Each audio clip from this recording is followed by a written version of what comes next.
Hello mga ka-update! Ito po ang inyong mga lingkod. Ito po si Mama Loy! Ito naman po si Papa Otin Otis. So, ano pa nga ba ang lagi niyong inihirit sa amin?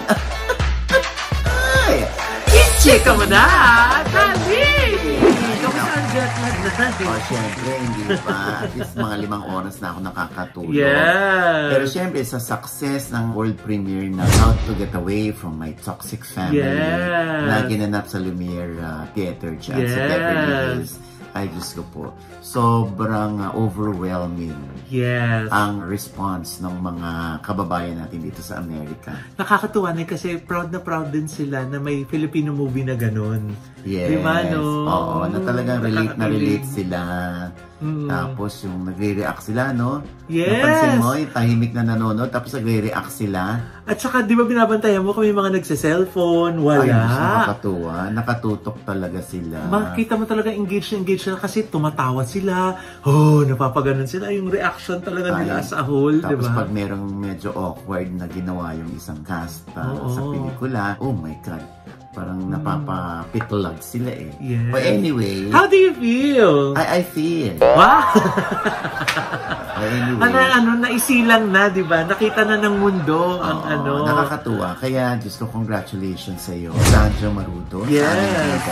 At syempre, kay Tita Susan Africa, napakagaling na actress. Ay, napakagaling din ni Richard Kwan. Yes! Diyos ko, si Tito Noni Bencamino, gumanap na tatay. At sa iba pa, sina Mary Grace, si Gabiabut, si Kina Pineda. Ayan. Si Kim! Tsaka si Johara, yung bata. Oo, naku, basta directed by Lau Fardo at co-produce ito na David din. Yeah. Siyempre ang producer niya may OGD Productions at ang creative din. Yeah. Congratulations! Yes. Naku, malapit na. Pero, ayan July pa, 30 iba pang mga panig ng mundo yata makakanood dito na yan, no? Nakita ko nga yung mga friends natin na talagang #1 fans ng SB90. Talagang sila rito ay sabi nila, tutulungan namin kayo. Wow. O ang mga SB fans ang kikilos naman this time. Para nga magkaroon ng San Diego at Sanfo premiere ang How to Get Away from My Toxic Family. Oh, thank you so much. At saka na, di ba, may chika? Pwede daw sa Oscars, di ba? Oo nga, si Omen Ortiz, friend natin, pwede to. Pwede to, isali na natin to. Sobrang proud sa pelikulang yan. Thank you so much sa inyo, ha. At hindi naman dahil mga kaibigan natin yan or dahil mga andun lang kasi tayo, super puri. Ang hirap talagang pumuri pag hindi naman ikaw talaga nag-enjoy, na apektuhan ng pelikula, di ba? At saka, even after nung movie night, di ba? Nung nagpunta tayo kila Ate Lani tsaka kay Kuya Alvin, talagang pagpasok mo pa lang ng pinto mo, palakpakan sila lahat. Slow clap eh! Oo eh! Kaya thank you. At naku sa mga kababayan natin dito. Alam ko na mga family day ang Sunday. Yes. Pero you made time to watch the movie. Kung saan panig na ha? May galing pang Vancouver. New York, Sanfo. Ang lalayo ng lugar nila pero talagang sulit daw. Thank you so much. Eh, paano yan? May mga iba nagka-clamor na sana daw ipalabas sa mga local theater dito sa US. Ayun, aayusin niya ni Oliver Carne. Oo nga. Alam mo na, Tito Oliver, ha? Yes, Yun nga, may nagtanong sa akin, Loy, kung totoo raw ba na flop ang concert ni Sarah Geronimo Pambu. Dito sa Beverly Hills, sa Saban Theater. At syempre, nakita rin namin yung ticket selling on that day itself ng concert, 3 hours before the show, talagang kalahati lang yung napuno.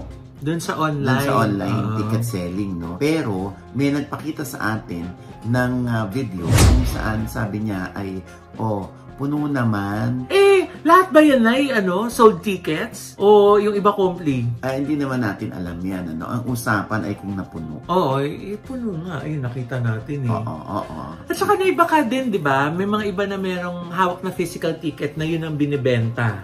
Di ba? So, minsan hindi lahat yung nasa online nandun lang yung ticket, di ba? Oo. Hindi naman yung usapin ng kung lahat ba yon ay nagbayad o kung yung kalahati ba doon ay compli. Ang usapan ay kung napuno. Yes. Kasi pwede naman compli yon kasi nga, syempre, mga major sponsors may mga compli tickets yan. Oo. Anyway, congratulations pa rin kay Sarah at kay Bamboo. Yes, ang dami lang napasaya mga kababayan dito. Yes, congrats! So, yun daw concert ng BINI ay sabi sa akin ng ating source medyo mahina. Pero malay nyo naman biglang umalago ang ticket selling ng BINI. Diba? Yes! Katulad na sa Dubai nila na punong-puno din. Diba? Ang dami. Successful. Oo nga, successful. No? Diba? Kaso parang di masyadong masaya yung ibang nanood. Bakit? Kasi daw na walang malaking LED screen sa both sides ng stage.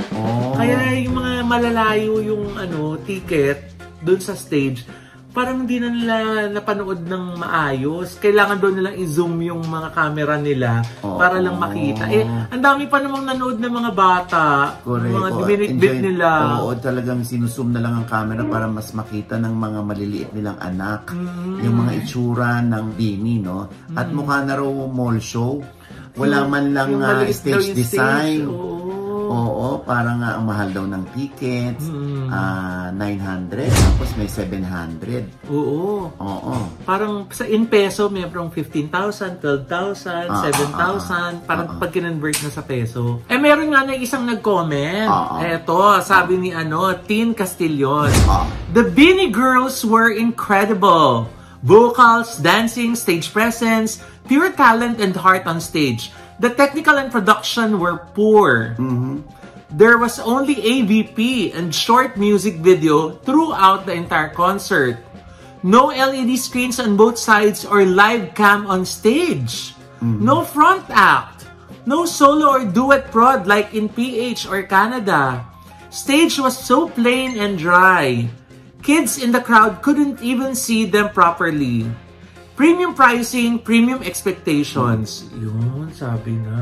Oo nga, kakaloka. Pag ganyan ba, wala bang say yung management ng BINI tungkol dun sa production design nung yung stage design? Alam mo, meron nga nag-comment dyan, Loy, na dapat daw, conscious na ang BINI management sa kung ano yung kalalabasan ng show ng kanilang mga alaga.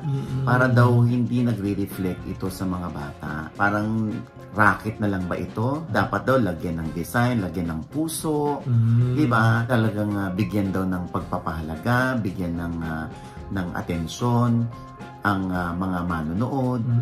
Diba? Pero di ba pag world tour, katulad nung kay Taylor Swift, diba kung ano yung itsura nung stage sa isang lugar, yun din yung itsura dun sa ibang lugar? Oo. Diba? Kaya ang mahal nung Taylor Swift. Yung Eras Tour? Oo.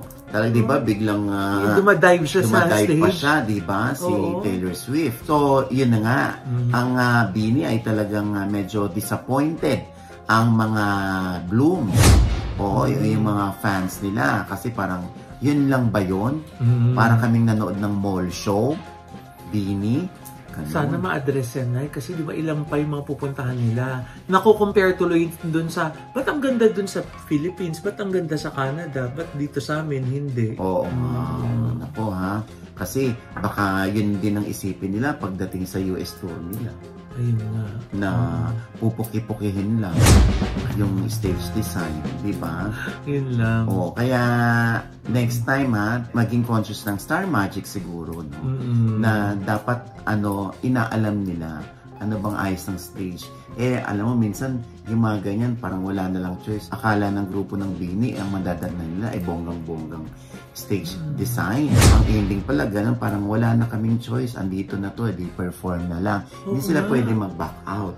Pero nanay, di ba, lalo yung mga big stars, may technical riders? Yes. Di ba? Yes. Ano kayo nangyari? Alamin natin kay Maylin Quintana, yung handler sa Star Magic ng BINI. Kung ano nangyari sa Dubai. Oo.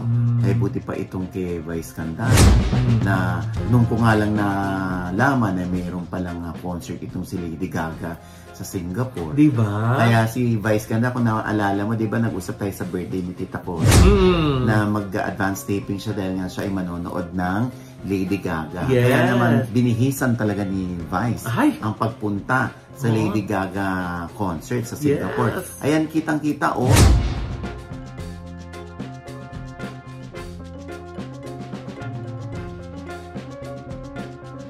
Oh, diba? In fairness naman sa lola mo, nagpa-unlock naman ng selfies sa mga kababayan nating nakakakilala sa kanya. Kinarir at sumakses. Oo.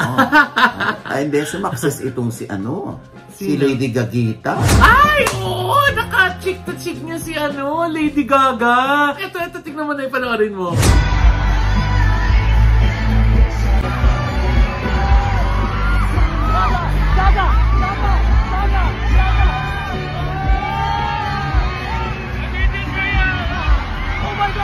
Oh my God, Gaga!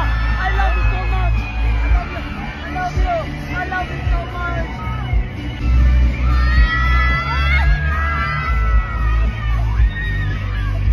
We did it! We did it! Diba? Naloka siya. Yung talaga nawala siya sa sarili niya. Hindi niya na-realize kung ano yung nangyari. Na naka-chick to chick pala niya si Lady Gaga. Correct. Ang galing. Ang galing, diba? Ang dami pa mga drag queens natin na mga fans ng Lady Gaga. Katulad ni Benshi Polito, yung gumagaya kay Sarah Geronimo. Nagpunta din dyan na naka-outfit, di ba? Yes. Diba? Sana all, no? Oo. Pero syempre, ako naman ma-experience ko na yung panonood ng concert naman ng SB19 sa Philippine Arena. Yes! Sa May 21. Yes! Tapos, sana naman makasama June 1, nandun din. Almost sold out na yung June 1 nila. Yes. Huling kausap ko kay Miss Ana Puno, the producer, ay naka 80% na sila. Wow! Ng ticket selling. So kaya pa yan sa June 1. Oo.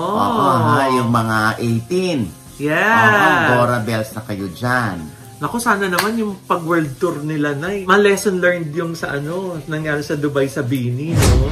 Sana hindi magkaganon doon sa ibang mga lugar na pupuntahan nila. Oo nga Anyway, ayan. Good luck sa SB19. Yes, excited na. Ito nga yung sinasabi ko, no? Speaking of SB19, pansinin mo bakit sila sikat na sikat. Tapos wala naman silang TV show. Oo nga. Mahusay silang mag-content. Oo, lagi na sa TikTok lalo. Naglalaan sila ng araw para makapag-content lang sila lahat. Para may mailagay sila isa-isa sa kanilang mga TikTok account, sa kanilang mga Sokmed account. Solo-solo, minsan grupo sila. So, sa ganyang paraan lang nila na ipopromote at napaparamdam sa mga 18 o sa mga fans nila ang kanilang existence. Yes. So, ibig sabihin, hindi kailangan may TV show ka para sumikat ka, para makilala ka. Kung mapapansin mo, sila pa yung iniimbita ng mga TV show para mag-guest sa kanilang show, di ba? So, yan. Tsaka ibigay din natin na sa mga fans ng SB19. Kasi ang sipag nila mag-share. Correct. Alam mo naman, di ba, ang sharing ang isang pampalakas or pampalaki ng views ng mga content. Ang sisipag, grabe. Kaya yan ang lagi ko sinasabi sa mga estudyante ko. Huwag kayong audition ng audition. Kasi nung araw, ang mga talents ay pinupuntahan pa sa campus. Pinupuntahan pa sa mall. Doon nagtatambay ang mga talent scout para makadiscover sila ng talent. Nowadays, hindi na ganun. Talagang ang mga talent managers ay nag-scroll na lang sa TikTok, sa Facebook, sa Instagram ng mga talents na pwede nilang i-handle. Kaso na, paano yun? Di ba minsan ang kalaban nyo dyan, filter? Oo nga, di ba? Oo, di ba yun ang isang dilemma mo dyan? Pag may nakikita ka, uy, parang maganda to, parang gwapo to. Ano itsura in person? Diyos ko, nung na-meet ko nga yung isa doon sa isang coffee shop akala ko wala pa siya. Bigla may kumalabit sa akin. Ay, Mama Ogs, ako po yung ini-meet nyo ngayon. Oh, ikaw na pala yan. Sige, upo ka. Pero parang nawala yung energy mo. Paano naman kasi, Diyos ko, eto na, nung pag-upo ko sa bata, anak, ayokong sa iba mo pa maririnig ito. Pag makikipag-meet ka sa mga talent manager, pini-PM ka nila, dini-DM ka nila, sabihin mo na agad, ito po yung totoo kong itsura. Gusto niyo po ba akong imit? Pag sinabing nga, hindi na, okay na ako. Di ba, hindi ka na nag-aksaya ng panahon. Grabe, sabi ko, grabe yung filter mo pala. Opo, kasi po, ano po ako kulang po ako sa confidence, tapos yung mukha niya, hindi gano'n kaano. Diba? Hindi naman tayo nagdi-discriminate. Kaya lang nga, nagdi-discover tayo ng talent. Diba? Hindi naman tayo nag-e-employ lang ng trabahador, ng halika, magbuhat ka ng sako ng bigas. Magbuhat ka ng ng mga gulay dito o magbuhat ka ng kargamento. Hindi naman ganon. Siyempre gusto mo mag-artista At saka expectation sa'yo ng talent manager nung nakita ka, yun yung itsura mo. Oo, biglang pagka pinalakas ko naman ang loob ng bata. Paano? Paano pinalakas yung loob? Dinibdibang ko. Ha? Joke lang. Pinaising mo ba? Hindi. Pinalakas ko yung loob niya na sinabi ko sa kanya. The next time, wag ganon para hindi ka na mag-aksay ng panahon, ng oras. Tapos, inano ko lahat yung mga, ito dapat gawin mo, itong gawin mo sa mag-facial ka, punta ka ng dentist kasi may isa ka pang bulok ng ngipin, makikita yun sa camera. Pinayuhan ko naman. Hindi naman ako nagkulang. Ganon. Pero malayo yung itsura. Ha? Malayo yung itsura. Yun nga kasabi ko, parang mas sisikat ako kaysa dito. Ha?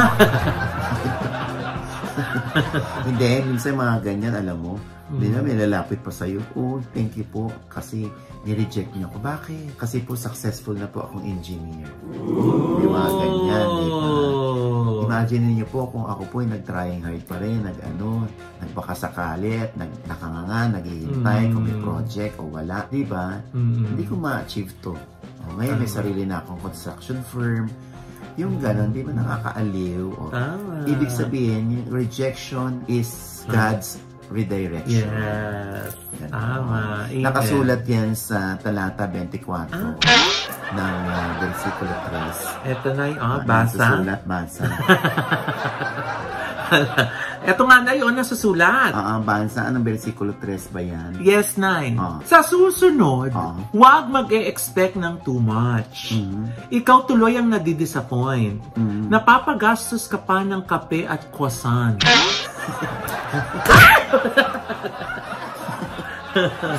Grabe. At 200 pang gas.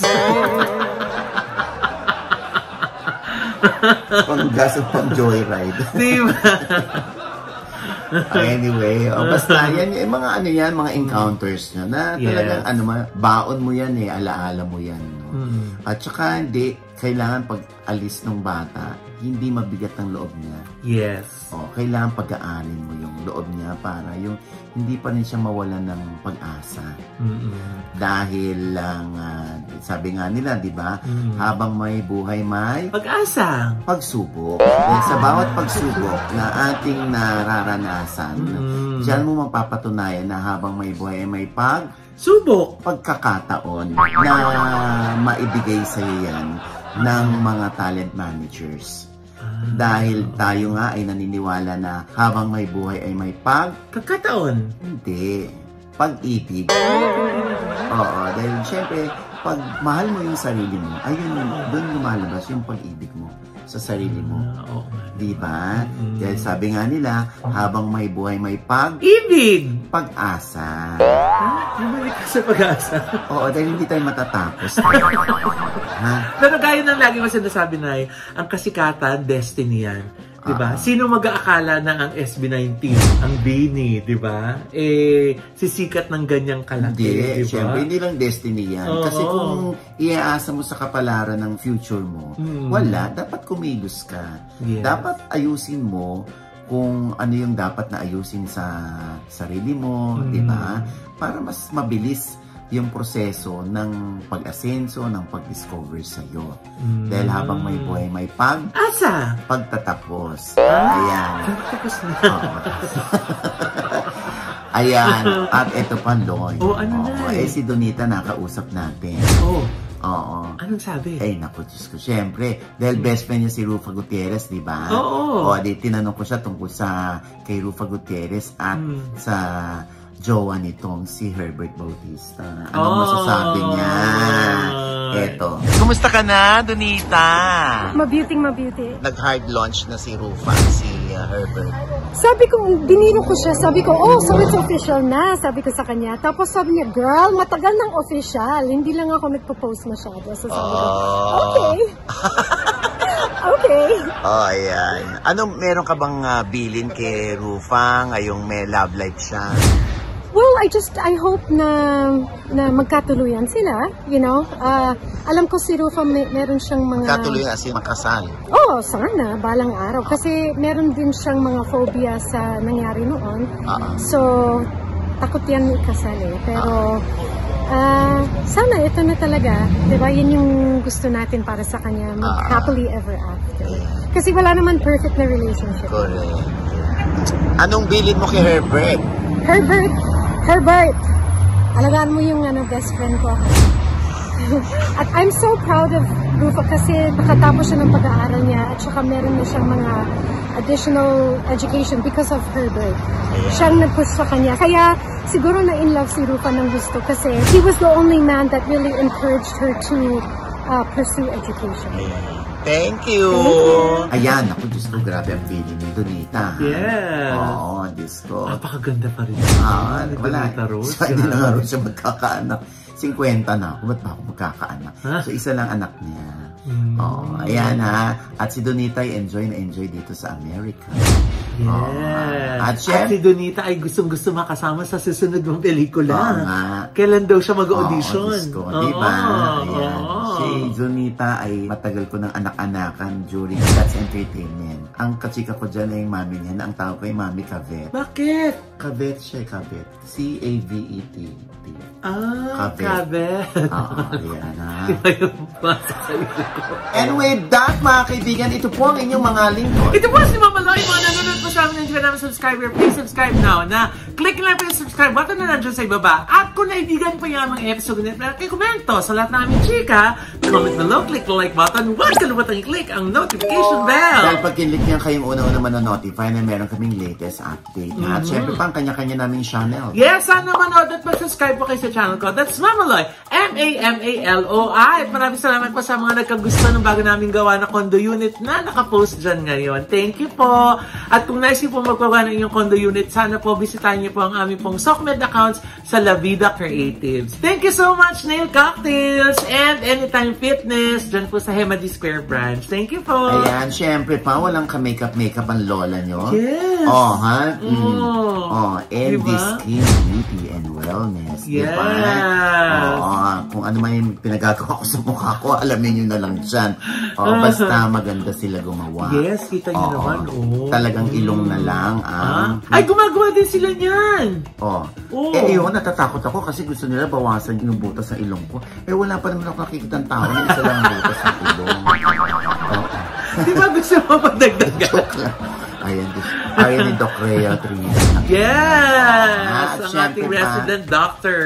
Yes, di ba, Angelo? Yes. At syempre pa, ang ating pasasalamat sa Gorgeous Smile Dental Clinic, no? Oo, dapat pag maganda ang mukha nyo, dapat maganda rin ang smiles nyo. As in, winning smiles. Yes. Oo, at syempre gorgeous. Pa, pasalamat kayo, hindi ko suot pa yung salamin ko galing sa Ideal Vision.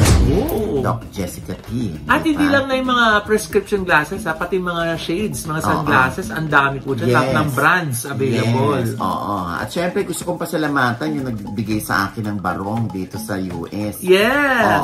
Si Arnel Noble ng Noble Creations. Ayan, sumuport din sa ating world premiere. Maraming salamat, Arniel. At syempre, yung kanyang barong bomber jacket, ayan, ang ganda. Sinuot ko dyan. Ayan, sana magkita tayo, ha? At syempre, maraming salamat kay Tita Marian Opeña at kay Tito Victor Opeña. Dito kami ngayon sa bahay nila. Ayan, Pinupkup na naman kami ni diba? Tita. We love you, Tita. Ayan pa, second mom. Dito ka nga, Tito Vic. Tawa ka ng tawa dyan. Our second mom and second dad. Yes, oo, Yeah, diba? okay. Oo, diba? Diyan sa, Here dito in lang your kami sa beautiful Corona, home. California. Thank you, Tita. We love you so much. Yes, oo. Always. At saka si Tito Vic, thank you Tito so Vic, much. thank you. At syempre, yung si Tita Ian Tolentino, maraming salamat. Yes. Kay Oliver Carney, kay sa ating kapitan na si Tamerlane Mupilla. Yes. Get well soon kay Maring Rose Santos. Yes, Miss Rose! ng White House Cares, New York. Kaya yung mga NCLEX passers dyan, naku, dyan kayo mag-apply, no? Tama. Basta makapasa kayo sa inyong requirements, naku, pasok kayo sa banga. Planga. Oo, ha? Dahil nangangailangan dyan ng mga nurses. Okay? Yes. Kung teacher naman na. Teacher naman, naku, Oh. 300 ang kailangan na SPED teachers ni Romer Gutierrez Haso ng RCC Staffing Solution USA. Dyan kayo mag-PM naman, ha? At least meron kayong 2 years experience, no? Sa pakikipag... Talaga ba? Sorry. Sorry. Akala ko ba, teacher? No.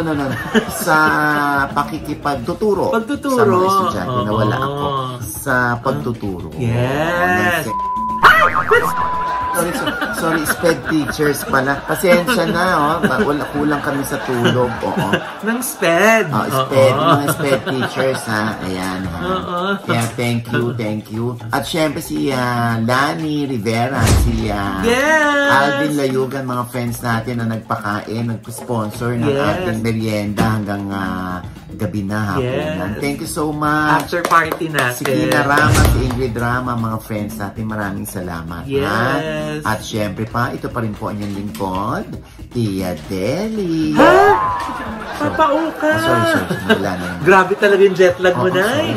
Saan tayo napupunta? At syempre pa, ay, hindi ka Tita Mary Ann. Ay, tita, Diba? At syempre pa, Tito Vic, dito ka nga. Dito ka nga. Yan, dito ka, Diyos Tito. ko. Gaganda. Dito kailangan mag-makeup.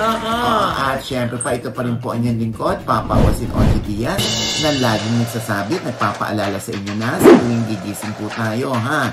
Tuwing umaga, wag po tayong makakalimot na magpasalamat sa Panginoon dahil tayo kanyang ginising. Ibig sabihin, may mission pa rin po tayo sa buhay. Sabay-sabing, Every gising is a blessing! Ano pa nga ba ang lagi niyong inihirit sa amin?